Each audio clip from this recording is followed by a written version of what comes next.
Good morning. आज का जो मेरे पास टॉपिक है वो है graphical representation of data. Class 9th में ये चैप्टर होगा, किसी चैप्टर का पार्ट होगा, अलग अलग बुक में अलग नाम से मौजूद होगा। जो पढ़ने जा रहे हैं हम लोग वो क्या है? ग्राफिकल रिप्रेजेंटेशन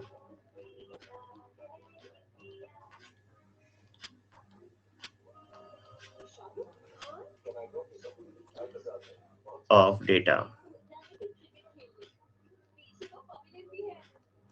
ठीक है, अब ये होता क्या है ये हमें पर देखना है।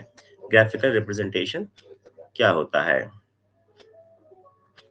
या उसको हम कैसे समझें? ग्राफिकल रिप्रेजेंटेशन ऑफ डेटा क्या है? डेटा मतलब कि आपके पास कोई भी नॉलेज है या आपके पास कोई भी तरह का ज्ञान है, तो उसे कैसे दिखाएंगे आप? ग्राफ मेथड में। एक एग्जांपल ले लीजिए आप। जैसे मान लीजिए कि आपके पास 5 स्टूडेंट्स हैं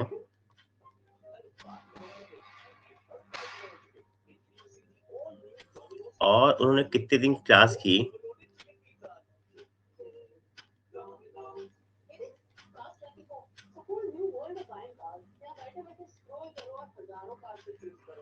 कितने दिन उन्होंने क्लास अटेंड की, इसके बारे में आपको मालूम है। ठीक है, तो आपने डेटा बना लिया।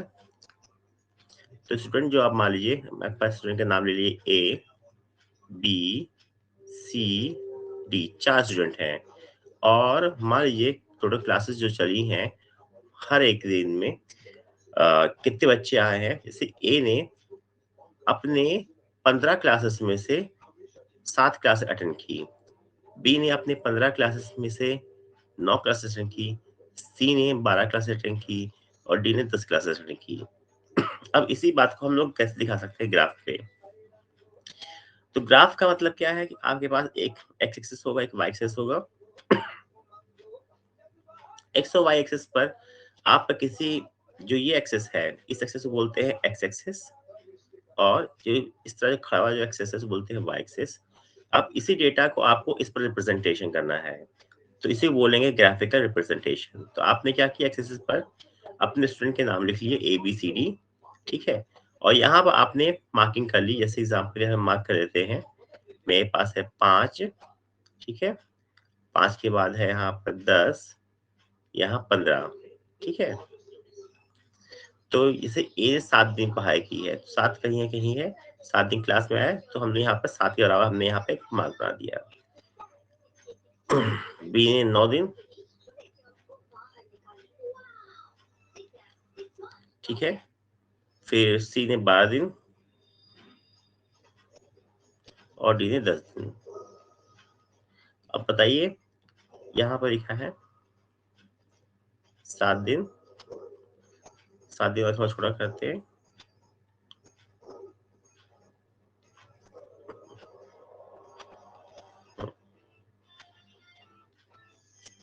7 दिन, ये है 9 दिन, ये है 12 दिन, ये 10 दिन। यहाँ देख के बता सकते हैं सबसे ज्यादा टाइम कौन आया है, सबसे कम टाइम कौन आया है। सबसे ज्यादा टाइम मेरे पास सी आया है, सबसे कम टाइम क्या है, ए आया है।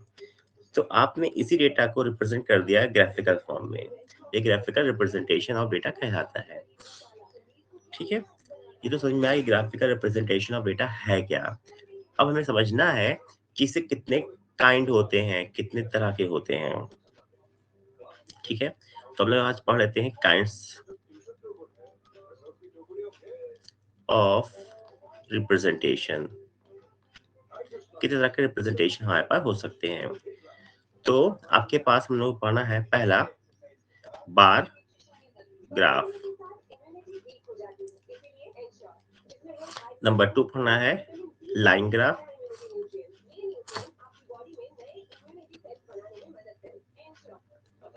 नंबर 3 पढ़ना है पाई ग्राफ।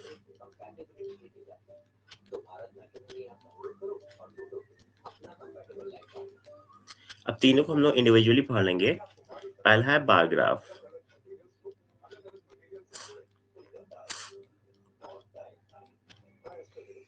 बार ग्राफ में क्या होता है, आपके पास एक्सेस होंगे और जैसे आप यहाँ देखिए मेरे पास क्या है, एक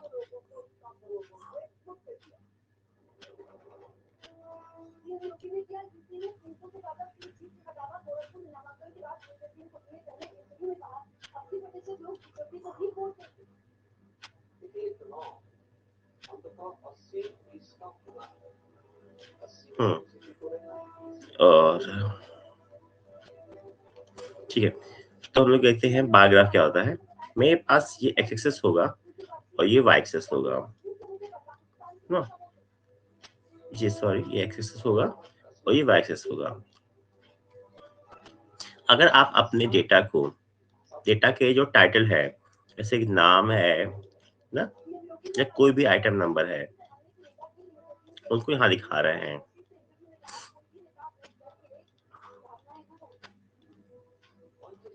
और उनकी फ्रीक्वेंसी यहाँ दिखा रहे हैं आप। फ्रीक्वेंसी मतलब कौन कितनी बार आया है।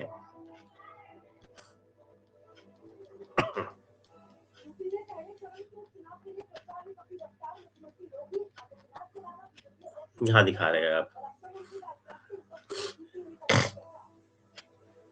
और डेटा को अगर आप जो दिखा रहे हैं वो अगर आप दिखाने का काम करें डेटा को,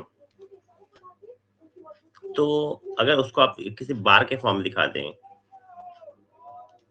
जिससे आपने क्या किया, अलग बार के फॉर्म में दिखा दिया डेटा को।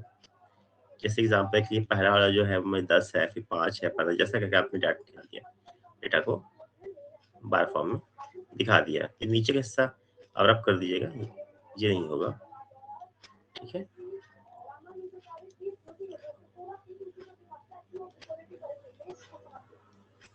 तो ये बार टाइप में जो आप दिखा रहे हैं डेटा को, इसे बोलते हैं बार रिप्रेजेंटेशन, ठीक है। इसी को बोलते हैं बार ग्राफ। इसका एग्जांपल ले लेते हैं हम लोग, जैसे आपने एग्जांपल लिया है, जैसे हमने लेते हैं सब्जेक्ट और मार्क्स का।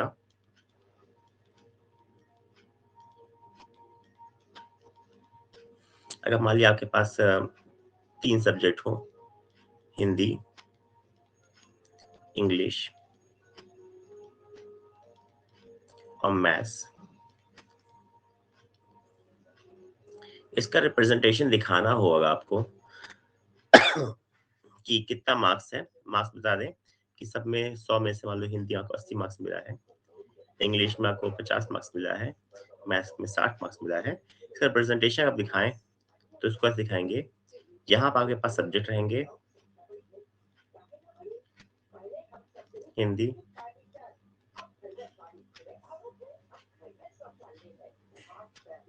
English, maths. अब यहाँ हम लोग को स्टार्ट कर दें, डायरेक्टली 50 से स्टार्ट कर दें, 50 60 70 और 80। ये यहाँ पे देखिए हिंदी में 80 मार्क्स है, तो यहाँ पर 80 मार्क्स के बराबर का आप यूज करेंगे कोई रूलर, मार्क बना दिया। फिर इंग्लिश में कितना मार्क्स है, 50 मार्क्स है, तो 50 मार्क्स के बराबर आप क्या करेंगे, बार बना देंगे। मैथ्स में आपके पास मार्क्स है 60 नंबर मार्क्स है, तो आप 60 मार्क्स के बराबर बार बना देंगे। तो ये क्या हो गया, ये रिप्रेजेंटेशन हो गया ग्राफिकल। कौन सा रिप्रेजेंट, बार। उसके बाद हम लोग को पढ़ना है लाइन, ठीक है, ये समझ में आ रहा है, तो पढ़ना है लाइन ग्राफ।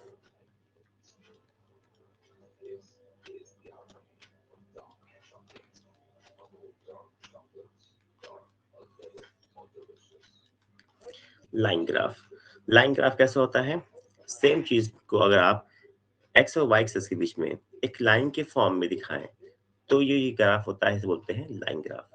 अभी बने कैसे लाइन ग्राफ जैसे हम यहाँ लिख रहे हैं कि चीजों के प्राइस अलग साल में, जैसे हमने क्या प्राइस ऑफ पेंसिल,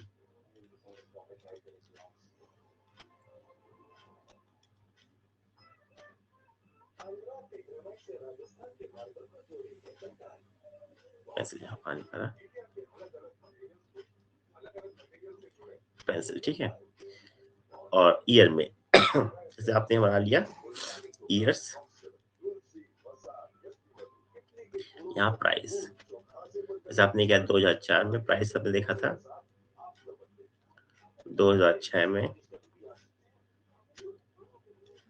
2008, 2010 में प्राइस 2004 में 2 रुपए थी, यहाँ 3 रुपए हो गई, यहाँ 4 रुपए हो गए, यहाँ 5 रुपए हो गई थी पेंसिल। इसको ग्राफ में दिखाएंगे आप, इस जगह पर आप दिखाएंगे समय, मतलब टाइम, जैसे 2004 में, 2005 में, 2006, सॉरी 2006 यहाँ होगा, 5 तो यानी से 2006, 2008, 2010, ठीक है।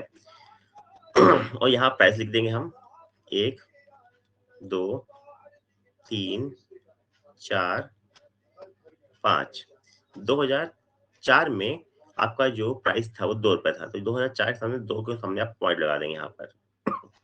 6 में आपका प्राइस 3 रुपए था, तो 3 रुपए वाले सामने आप पॉइंट लगा देंगे 6 के ऊपर। और 8 में आपका प्राइस 4 रुपए था, तो 4 वाले में आप यहाँ पर 4 रुपए पर प्राइस लगा देंगे, और 5 10 पे था। अब जितने पॉइंट है, जैसे आप पॉइंट मान लीजिए पॉइंट ए है, ये पॉइंट बी है, और ये पॉइंट सी है, और ये पॉइंट डी है। इन सब पॉइंट को आप एक स्ट्रेट लाइन से मिलाते जाएं, जीरो से यहाँ से मिलाना शुरू करें। देखिए स्ट्रेट लाइन से आप मिलाते गए, तो जो ये लाइन बन गई है इसी को बोलते हैं लाइन ग्राफ। ठीक है, ये 2 ग्राफ मेरे कंप्लीट हो गए, तो आज के लिए पूरे हैं ये। अब यहाँ पर पाई ग्राफ बचा है, हम लोग उसको भी डिस्कस कर लेंगे कल।